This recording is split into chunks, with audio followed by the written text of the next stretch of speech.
Every Sunday afternoon, everyone in the neighborhood would meet at the nearby crossroads and country store to compare their weekend catches.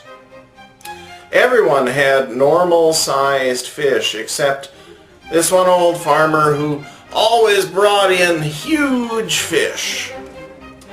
The game warden heard about this event and showed up one Sunday afternoon. After inspecting the old farmer's fish, he turned to the farmer and said, "If you don't show me your fishing spot, I'm going to have to close you down." Well, the farmer replied by telling him to come out to the farm in the morning and he would take him fishing. The next morning, the game warden showed up with his pole and the farmer told him to climb onto the tractor. And they headed out to this big field, and then they came to a little old pond. The warden, he's scratching his head because all he can see is a rotten old skiff where he expects to see a large lake and something a little closer to a yacht. "Get in," the farmer says, and they start rowing out to the middle. About this time, the warden notices there are no fishing poles. As he's about to say something, the farmer reaches into a box and pulls out a stick of dynamite and lights the blasting caps and throws it into the pond. After the water and the smoke settle, the farmer paddles around and he starts picking up the fish. While the warden's jaw is on the deck, he can hardly talk for a moment, and when he finds his voice, he starts in on the farmer about how he can't believe what just happened, and he starts screaming to the farmer about all the regulations that have been broken. While all this is taking place, the farmer calmly reaches into his box, grabs another stick of dynamite, lights it, and hands it to the warden and says, "So, are you gonna fish, or are you just gonna talk?" What we value drives how we make our choices. The farmer in that old story thought that catching fish was far more valuable than obeying the law. We choose things, actions, ideas based on what we hold to be valuable. Now, that's true for us as individual Christians and for us as whole Christian congregations. And that is how, in fact, it should be.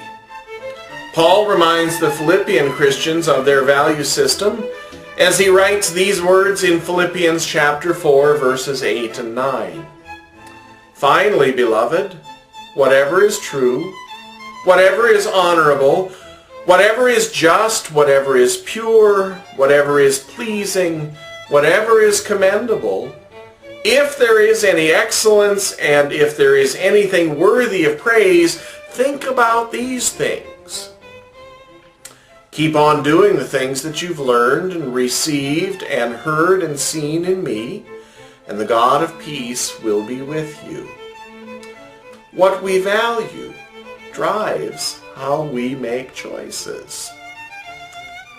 Paul urges the Philippian Christians to stick to their highest possible values as followers of Jesus Christ. Notice the result of that perseverance. The God of peace will be with you. Seeking to live by the highest Christian values is the key to God's peace among us. The "you" in Paul's last sentence is plural. It really means y'all. Seeking to live by the highest Christian values is the key to God's peace among us. Notice that peace in the church doesn't come from keeping everyone happy. Peace in the church doesn't come from having uniform opinions. Peace in the church doesn't come from controlling the pastor or the council or the conflictors or anyone else. The God of peace is with us when we seek the highest possible values as followers of Jesus Christ.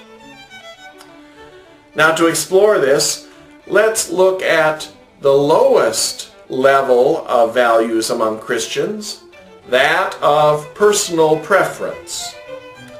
The value of personal preference results in fishing with dynamite in congregations. It produces a minimum number of results and a maximum amount of destruction. Personal preference is like fishing with dynamite. Now, the farmer in that old story thought that catching fish was more valuable than obeying the law. Let's look at Paul's words in Philippians chapter 3, verses 17 to 19, and think about what is least valuable and what is most valuable. Brothers and sisters, join in imitating me, and observe those who live according to the example you have in us. For many live as enemies of the cross of Christ. I have often told you of them, and now I tell you even with tears. Their end is destruction. Their God is the belly, and they glory in their shame. Their minds are set on earthly things. The Philippian Christians are dealing with a number of issues that threaten their witness to the gospel and their unity in Christ. It seems that they are dealing with Jewish Christian missionaries who want to enforce the Jewish ritual and moral laws as the path to a relationship with God through Jesus Christ. We'll come back to those theological opponents later. But here, did you notice? Paul points out that their minds are set on earthly things. There is our word again, phronesis. You might hear echoes of how Jesus criticized Peter in Mark chapter 8, verse 33. Get behind me, Satan, for you are setting your mind not on divine things, but on human things. Whether it is Peter or the Philippian opponents, they are operating at a value level driven purely by personal preference. Paul uses a very colorful description here. Their God is the belly, and their glory is in their shame. The word he uses for belly really refers to one's lower intestine, where the waste is expelled. He notes that what they think is glory really turns out to be humiliation. They are focused on what matters least in this life. Let's look at a little video clip that shows decision-making guided purely by personal preference.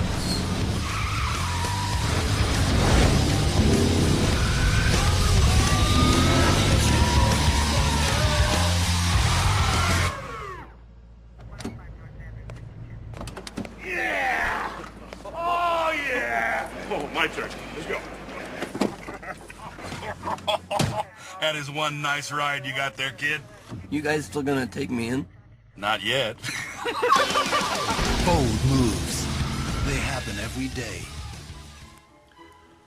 Are any decisions in your congregation being driven by personal preference? If so, what have the results been?